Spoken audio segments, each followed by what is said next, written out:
I like really don't want to hide my pins. Look how cute they are. I got my Spooky Astronauts pin, I got my Midsummer pin, and my Ring Samara pin.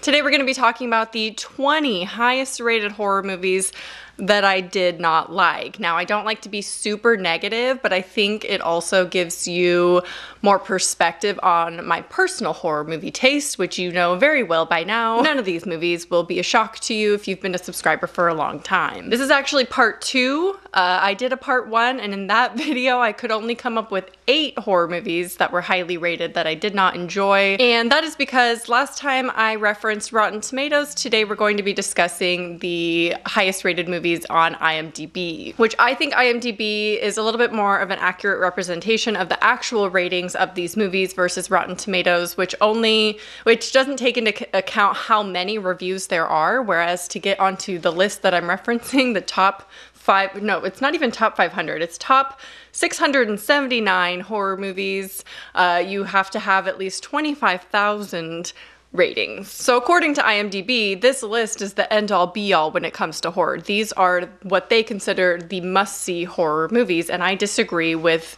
at least 20 of them. I stopped at the top 500 because anything past 500, is it even a highly rated movie at that point? Like, the list goes to 679.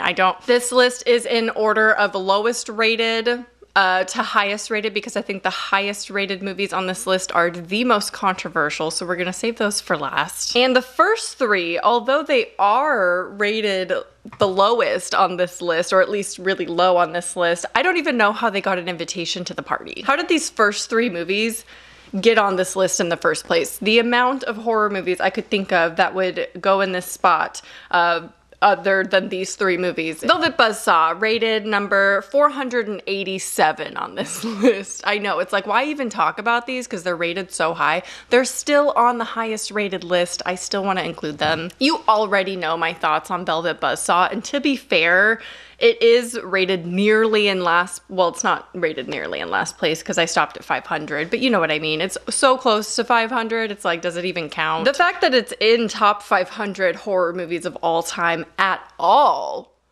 baffles me. Next up, we have Pet Sematary, the remake from 2019, rated next one down, 486. This movie makes me very angry. I get heated when I talk about it. It just is a very frustrating remake. Again, it's rated really low, and I think most of you will agree that this movie was generally, sorry, my cat is like going to town in the box. Oh, he came out, okay. I think most of you will agree that this movie is generally disappointing. Next, we have Jigsaw from 2017, 462 on the list. Jigsaw is hands down the worst movie in the franchise. Now, we are very close to Spiral coming out. Fingers crossed that that one at least has a little bit of essence of the original Saw franchise, because Jigsaw had none of that. I don't even think Jigsaw is a Saw movie, to be honest. Again, don't know how it got on this list at all. We're in the top 500, maybe 679, but top 500. So from here on out, there's going to be people who love these movies. So the first 3, arguably, if you like those movies, fair,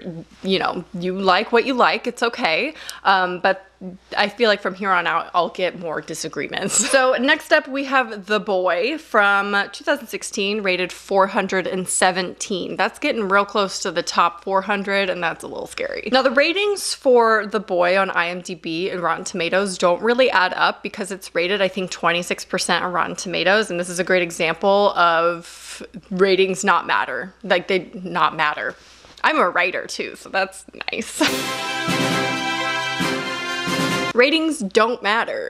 You have to take into account so many factors when it comes to looking at movies. Obviously, lots of people enjoy The Boy, but to me, it was a very lackluster movie. I don't know. There's nothing memorable about it, really. There's nothing I care about. It's just whatever. It's a meh movie to me. Next, we have The Purge Election Year 2016, rated 416, which is ironically rated higher. Sorry, I'm yelling into the mic. I'm very heated in this video.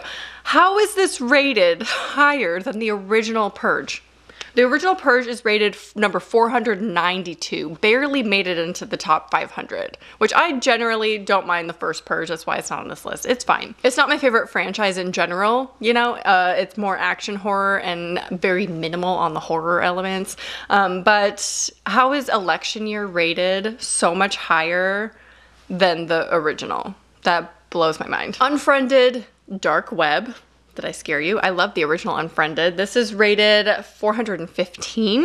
I absolutely adore the first Unfriended. I think it is a highly underrated movie, which, if I'm not mistaken, it is on this list rated higher than Dark Web, as it should be. But just Dark Web, they just made it so unbelievable. I mean, the first one's not believable, obviously, but I feel like Dark Web just pushed it even farther. It just doesn't make sense. Okay, now we're gonna be entering the top, well, still top 400, but the 300s category. So from here, it's definitely gonna progressively get more and more controversial. The most controversial movie I don't like is actually in the top 50.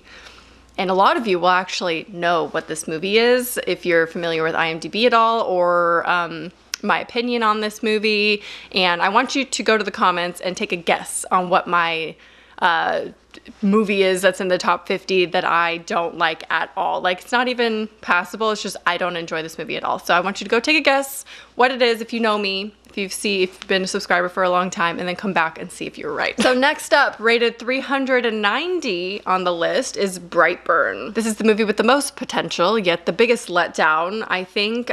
Painful to watch in theaters. I have only ever experienced the want to get up out of a movie theater and leave twice. This movie, Brightburn, and The Unholy, most recently. I felt very annoyed that I paid full price for The Unholy and saw it not at a matinee, because next we have The Perfection from 2018. This was a Netflix movie. This is rated number 389 on the list. I've talked about this movie before too. Again, probably a little bit more controversial. A lot of people recommend this movie to me all the time, not knowing that I've seen it and didn't like it. I just think that the plot is a little bit too convoluted, too many twists going on. I think there's like 5 twists in total, and by the end I'm just exhausted. So for me, it's a no thank you. Next is a weird movie for me, Dead Silence from 2007, which I guarantee you guys probably thought I really liked. This is rated 373.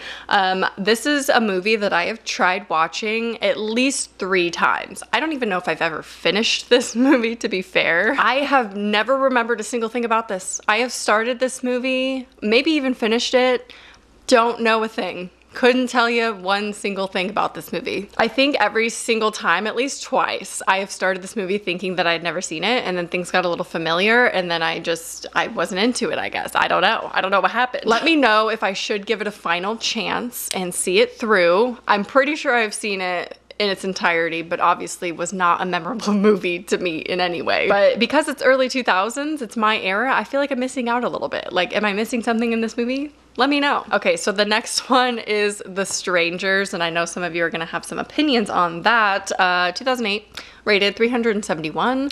So hi, if you're new here, this is one of my most controversial opinions. I don't find The Strangers scary. I mean, I feel like my opinions on home invasions being scary have changed a little bit as I get older. They're still not my type of horror, home invasions generally. There's exceptions to it. The Visit from 2015, rated 354. Not sure how this is rated in the top almost 350 horror movies of all time. Not sure. In my opinion, this is the worst M. Night Shyamalan movie ever. It is a found footage movie. It was okay, albeit a little unrealistic. The types of found footage used in this is like so not realistic, and it really bothers me. Also, do not even get me started on the twist in this movie. It is one of my least favorite twists of all time, and some people actually tell me not to say if a movie has a twist or not, because that in itself is a spoiler, but it's an M. Night Shyamalan movie. Next, I've talked about a lot, Sleepaway Camp, 1983, rated 345, also highly rated in Rotten Tomatoes, and I think I talked about it in that one. Some of these are a little bit of repeats from my original 8 highest rated horror movies I didn't like video. I'll briefly touch on that. This I think was one of them, and I actually did a video revisiting this movie to see if my opinions had changed. Clearly it's in this video, so you can kind of guess if they've changed or not, but I'll link that video anyway if you're curious to know my in-depth thoughts on Sleepaway Camp. Next one I just don't understand. That sounds mean, I don't want to say that. Revenge, rated 288. Now we're in the 200s here, getting closer to controversy. So the Revenge is done really well, don't get me wrong, but it didn't feel original to me. And there were so many inconsistencies and implausibilities through it that it just really took me out of the movie so many times. There's like hardly any dialogue, which, you know, as I mentioned in my first highest rated movies I didn't like video, this is in that video. Maybe it's an artistic choice. Maybe it shows the acting is really good. I don't know. It's not for me. It's just not a movie for me. Happy Death Day. Ooh, I hate putting it on this list. It's not terrible. I just don't think I'm the target audience for this movie. It's just comedy. Horror comedy or dark comedy is just not fully my genre. You know, there are exceptions, like I said before. Happy Death Day is rated 233. This also includes the second one, which I think the second one is worse, and that's rated 349 on this list. So that one, you know, is in this video as well. But I'm not the target audience. I know it's a lot of people's favorite movie or comfort movie or whatnot. It's cute, it's original. Kind of, it's not bad. People walk their dog next to my door and just see that I have this whole filming setup in here. So next one, we're getting into the top 200 movies. Good Night, Mommy from 2014, rated 201. I also mentioned this in part 1 of this video years ago. Also highly rated on Rotten Tomatoes. Not my movie. I'm sorry. Let me know if I should revisit it. I've seen it the one time because so many people love this movie. It's not my thing. It's not, I don't know. Next one's pretty self-explanatory for me. Hellraiser. It's rated 154 on this list. So I know y'all gonna have an opinion about that one as well. I've talked about it in my controversial horror opinions video. I'll link that video. Hellraiser's just not my cup of tea. I just don't like that franchise, which is very controversial to say as a horror fan, but we're not gonna get into that. Okay, so we're down to the last 4, and every single one of these I'm probably gonna have some comments about. I don't understand how these are rated so high. I don't get it. The Killing of a Sacred Deer. It's an A24 movie. I'm just gonna tell you right now, 3 out of the following 4 movies are A24 movies. I've talked about this before. A24, very hit or miss for me, and a lot of times they miss. They make some amazing movies, like Green Room, Midsummer, obviously.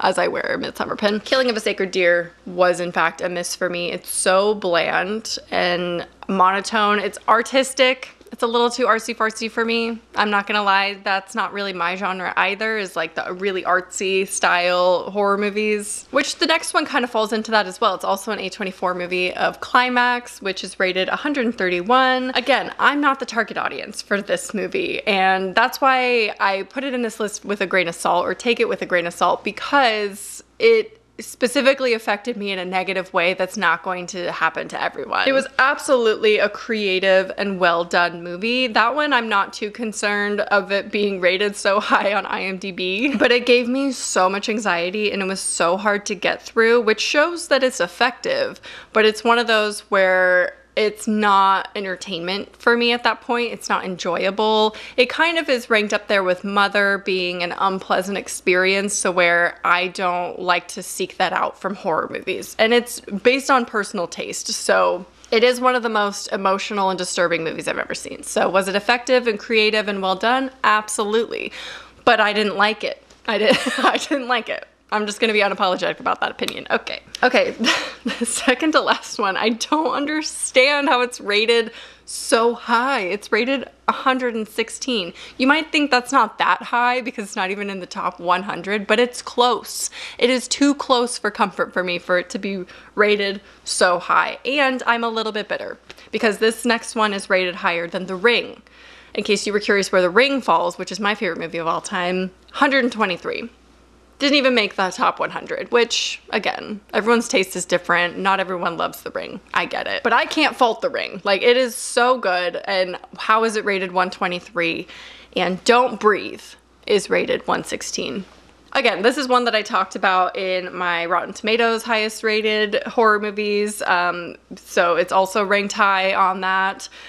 It's rated high in general. I don't really like this movie. I did recently give it a second chance. I rewatched it thinking maybe there's something I missed. I mean, it was okay. I saw it in theaters when it came out. It was fine, but it's rated so high that it makes me question my taste a little bit. Like, why? I do think it starts out really strong, don't get me wrong. I think the acting is really good. It's generally fine. But then it just falls flat and becomes a little bit cliche towards the middle and end, and a little predictable. So, okay, before we get into the last movie on this list, I want to say generally I agree with IMDb's top 100, or I haven't seen some of them, so I can't really say yes or no whether I would put them in the top 100. But this last one is rated so high for what it is. You took a guess, right? You guessed what my highest rated horror movie is, like the #1 highest one that I don't like. You took a guess, right? You want to say it with me? The Lighthouse. Thank you. This is rated 44. It's in the top 50. It's in the top 45 horror movies of all time. Of all time. And this choice alone might negate this entire video for you. You were probably fine cruising along this video, kind of half agreeing with some of my opinions, and then we get to this point and you're like, oh, I don't believe anything she just said then. I know that this choice is a controversial one. I've talked about it in the past. I've ranted about it in the past. You don't have to tell me this movie is a piece of art. It absolutely is. Artistic choices were made, but it was a pretentious mess, and I stand by that. I will, die on that hill that The Lighthouse was a pretentious movie. Up there with I'm Thinking of Ending Things. Sorry. Actually, not sorry. I'm not apologizing for any of my opinions in this video. So feel free to have your opinions about my highest rated horror movies that I didn't like, and leave yours in the comments. I would love to know what movies are so loved by the horror community that you can't stand. I would love to hear it. I know it's negative, but sometimes negativity is a little fun, right? We gotta, explore other choices sometimes. I don't know where I'm going with that. Anyway, I hope you enjoyed this video, and I will talk to you soon. Bye.